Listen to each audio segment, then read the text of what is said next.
Hello friends, आज हम बना रहे हैं एकदम ज़बरदस्त मसाला बैगन फ्राई। कहीं कहीं पे इसे भाजा नाम से भी बुलाया जाता है। ये बहुत ही इजी सी बन जाती है, वो भी कुछ बेसिक मसालों के साथ। आप इसे लंच में और डिनर में भी सर्व कर सकते हैं। तो चलिए फटाफट से इसे बनाना शुरू करते हैं।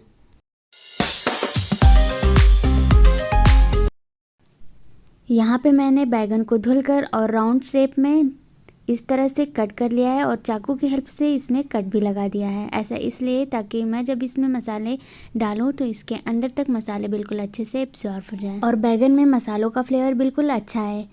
यहाँ पे मैंने 3 पीस बैगन लिया है और ग्राम्स में बात करें तो 500 ग्राम है। इसे आपको बहुत ज़्यादा पतला और नहीं बहुत ज़्यादा मोटा कट करना है। आप स्क्रीन में देख सकते हैं मीडियम थिकनेस में आपको इसे कट करना है और इसमें 1 चम्मच नमक मिलाकर ऐसे ही छोड़ दें। तब तक हम इधर मसाले तैयार कर लें। तो मैंने 1 चम्मच ज़ीरा पाउडर, 1 चम्मच लाल मिर्च का पाउडर, आधी चम्मच काली मिर्च का पाउडर और आधी चम्मच ही जाएगा इसमें हल्दी पाउडर, साथ में 1 चम्मच छोला मसाला और 1.5 चम्मच जाएगा इसमें नमक। धनिया पाउडर को स्किप करना है और 5 से 6 चम्मच जाएगा इसमें बेसन। 1 चम्मच से थोड़ा सा ज़्यादा जाएगा अदरक लहसुन का पेस्ट। बस अब इन सारी चीज़ों को एक साथ मिक्स करें।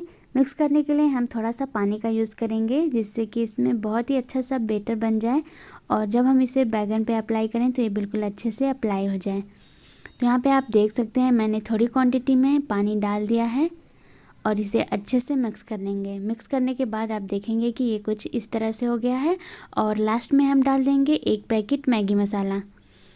इसे भी एक बार अच्छे से मिक्स करें और आप देखेंगे कि इसका टेस्ट जब आप इसे ऐसे ही कच्चा ही टेस्ट करेंगे तो आपको बहुत ही अच्छा लगेगा। तो यहाँ पे मैंने इन सारी चीज़ों को मिक्स कर दिया है। तो अब हम चलते हैं नेक्स्ट प्रोसेस पे। जो मैंने बैगन में नमक मिलाकर और कट करके रखा था उसे अपने हाथों पे लेंगे और चम्मच की हेल्प से बैटर को बैगन के ऊपर रखेंगे और इस तरह से फैला लेंगे। जिस तरफ मैंने बेसन वाले बैटर को लगाया है उसे हम प्लेट के नीचे साइड रखेंगे और ऊपर वाले हिस्से पे बेसन वाले बैटर को लेंगे और चम्मच की हेल्प से इसे भी हम हर तरफ अच्छे से फैला देंगे। ज़्यादा मसाला ना हो, थोड़ी थोड़ी क्वांटिटी में बस आपको इसे कवर कर देना है कुछ इस तरह से। सेम प्रोसेस से हम इसे ऐसे ही करके रख लेंगे। यहाँ पे मैं आपको कुछ पीस इस तरह से बता रही हूँ, कुछ दूसरी तरह से भी बताऊँगी। तो आप वीडियो में लास्ट तक बने रहें ये देखने के लिए कि मैंने इसे किस तरह से बनाया है, कैसे मसाले अप्लाई किए हैं और इसे कुक कैसे करना है। फ्रेंड्स, अगर आप सब्जियों की रेसिपी ढूंढ रहे हैं तो आप बिल्कुल परफेक्ट चैनल पे आए हैं, क्योंकि मैंने अपने चैनल के प्लेलिस्ट में सब्जियों का भी प्लेलिस्ट बना के रख लिया है जिससे कि आपको सब्जियां ढूंढने में आसानी हो जाएगी और आपका जब भी मन करे कि कुछ अलग तरह से बनाएं या फिर कुछ अलग खाने का मन करे तो इस तरह से सब्जियों को बनाकर एंजॉय कर सकती हैं। तो फ्रेंड्स, आप प्लेलिस्ट को चेक करना ना भूलें। यहाँ पे आप देख सकते हैं मैंने बैगन के ऊपर सारे मसालों को अप्लाई कर दिया है। तो चलते हैं अब हम इसे कुक करने के प्रोसेस पे। तो यहाँ पे मैं तवे का यूज़ करूँगी। फ्लेम ऑन करके तेल को डाल लें और जैसे ही तेल अच्छे से गर्म होता है हम इसमें एक एक पीस को उठा के इसे तवे पे रख देंगे। इसे हम अपने हाथों से उठाएंगे तभी ज़्यादा अच्छा रहेगा, चम्मच की हेल्प से ये ठीक नहीं लगता। तो यहाँ पे आप देख सकते हैं मैं अपने हाथों की हेल्प से ही इसे तवे पे अप्लाई कर रही हूँ। और जो मैंने मसाले लगाए थे दोनों साइड, तो आप देख सकते हैं थोड़े थोड़े मसाले प्लेट में ही रह गए हैं और थोड़े थोड़े मसाले बैगन में लगे हैं। तो आपको पहला ट्रिक ये है कि आप एक तरह से ऐसे भी बना सकते हैं और दोबारा से फिर से मसालों को चम्मच की हेल्प से इसके ऊपर अप्लाई कर सकते हैं।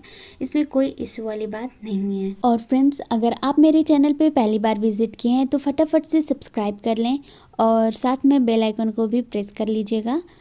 इससे क्या होगा कि जब भी मैं कोई अपनी लेटेस्ट वीडियो अपलोड करूँगी तो उसका नोटिफिकेशन सबसे पहले आप तक जाएगा और आप मेरी वीडियो सबसे पहले वॉच कर सकेंगे। बैगन के ऊपर मसालों को अप्लाई करने के बाद हम इसे कवर करके पकाएंगे ताकि ये जल्दी से सॉफ्ट हो जाए। मीडियम फ्लेम पे हम इसे कुक करेंगे और कवर कर देते हैं और मिलते हैं 5 मिनट बाद।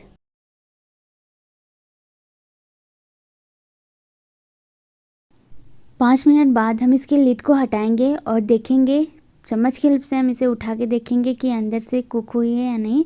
तो यहाँ पे आप देख सकते हैं 5 मिनट में ये बिल्कुल अच्छे से सॉफ्ट हो गई है, कुरकुरी भी लग रही है। तो अब हम इसे दूसरी तरफ पलट देते हैं। आपको इसे बहुत ज़्यादा क्रिस्पी बनाना है तो आप इसमें चावल का आटा भी मिला सकते हैं। इसे मैं बहुत ज़्यादा क्रिस्पी नहीं बना रही हूँ। गर्मा गर्म खाएंगे तो हल्का क्रिस्पी रहेगा, ठंडा होने के बाद ये सॉफ्ट हो जाएगा। पर खाने में ये बहुत ही अच्छी लगती है, ठंडा खाएंगे तो भी और गर्म खाएंगे तो भी। तो अब हम इस मसाले वाले बैगन को सारे पीस को अच्छे से पलट देते हैं। तो यहाँ पे आप देख सकते हैं सारी चीज़ें बिल्कुल अच्छे से कुक हो रही हैं। किनारे वाला बैगन थोड़े बड़े साइज का है तो इसे मैं बीच में कर ले रही हूँ ताकि वो भी जल्दी से कुक हो जाए और अंदर से कच्चा ना रहे। सारी चीज़ें बिल्कुल अच्छे से एडजस्ट करके फिर से हम इसे ढक देते हैं ताकि ये दूसरी तरफ भी बिल्कुल अच्छे से सॉफ्ट हो जाए और अंदर तक पक जाए।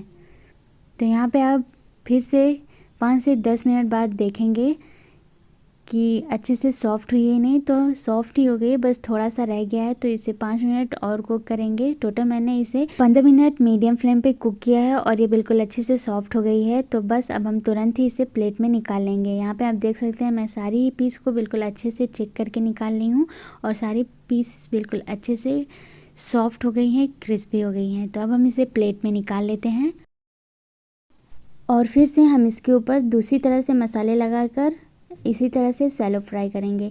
तो उसी तवा का यूज़ करेंगे, ऑयल को डालेंगे और जैसे ही ऑयल हीट हो जाता है हम इसमें बैगन के एक एक पीस को डाल देंगे। तो यहाँ पे पहले सादा बैगन लें, उसके ऊपर बेटर को अप्लाई कर दें, जो मैंने बेटर तैयार किया था बेसन वाला।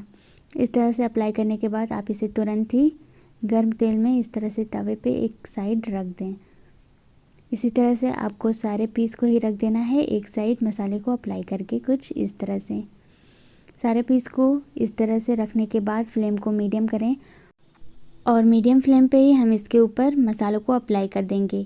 याद रहे जहाँ पे आप इसे सेट कर दे रहे हैं वहाँ से आपको इसे हिलाना डुलाना बिल्कुल भी नहीं है। उसी जगह पे रख कर आपको इन मसालों को बैगन के ऊपर अच्छे से अप्लाई कर देना है। जैसा कि स्क्रीन में दिखाया आपको सेम बिल्कुल ऐसा ही करना है और 15 से 20 मिनट में मीडियम फ्लेम पे ये अच्छे से सॉफ्ट हो जाएंगी, कुक हो जाएंगी, अंदर तक बिल्कुल भी कच्ची नहीं रहेंगी। बस आप इसे ढक के पकाएं। अगर आपने इसे मोटा कट किया है तो ढकना ज़रूरी है, अगर आप इसे पतला कट किए हैं तो ढकने की कोई भी ज़रूरत नहीं है। जैसे ही मीडियम फ्लेम पे 5 मिनट होता है हम इसकी दूसरी साइड को फ्लिप कर देंगे ताकि ये दोनों तरफ से अच्छे से क्रिस्पी हो जाए और हर तरफ से पक जाए। ये देखिए, आप देख सकते हैं इसकी साइड कितनी आसानी से चेंज हो रही है और मसाले इसके बिल्कुल भी नहीं बिखरे हैं। बिल्कुल परफेक्ट बन के तैयार हो गई है हमारी मसालेदार बैगन फ्राई। ये देखिए कुछ इस तरह से। कहाँ देख रहे हैं आप? यहाँ देखिए स्क्रीन में। फिर से हम इसे कवर कर देते हैं ताकि ये दूसरी साइड भी बिल्कुल अच्छे से कुक हो जाए और अच्छे से अंदर तक पक जाए। और ये देखिए 10 मिनट बाद मैंने इसके लिड को हटाया और ये अच्छे से पक भी गई हैं। तो बस अब हम इसे तुरंत ही प्लेट में निकाल लेते हैं। अगर आपको मेरी ये रेसिपी परफेक्ट मेजरिंग के साथ समझ में आई हो और बनाने के बाद टेस्टी लगे तो प्लीज़ लाइक ज़रूर से कर दें और अपनी फैमिली फ्रेंड्स के साथ शेयर भी करें। तो यहाँ पे आप देख सकते हैं मैंने सारे पीस को ही बिल्कुल अच्छे से फ्राई कर लिया है और सारे पीस के ऊपर मसाले बिल्कुल अच्छे से अप्लाई हुई हैं, बिल्कुल भी नहीं बिखरा है। तो आपको इसी मेथड से बना लेना है। यहाँ पे मैं आपको कट करके दिखा रही हूँ। ये देखिए बिल्कुल आसानी से सॉफ्ट हो गई है। आप चाहें तो इसके किनारे के छिलकों को भी हटा के इस तरह से बैगन के ऊपर मसालों को अप्लाई करके इसे शैलो फ्राई कर सकते हैं। मैंने इसके छिलके को नहीं हटाया है, आप जैसी मर्जी करिए वैसे ट्राई कर सकते हैं। तो आप इस रेसिपी को एंजॉय करिए। मिलते हैं नेक्स्ट वीडियो में एक और नई और लेटेस्ट एंड परफेक्ट रेसिपी के साथ। तब तक के लिए bye bye and take care.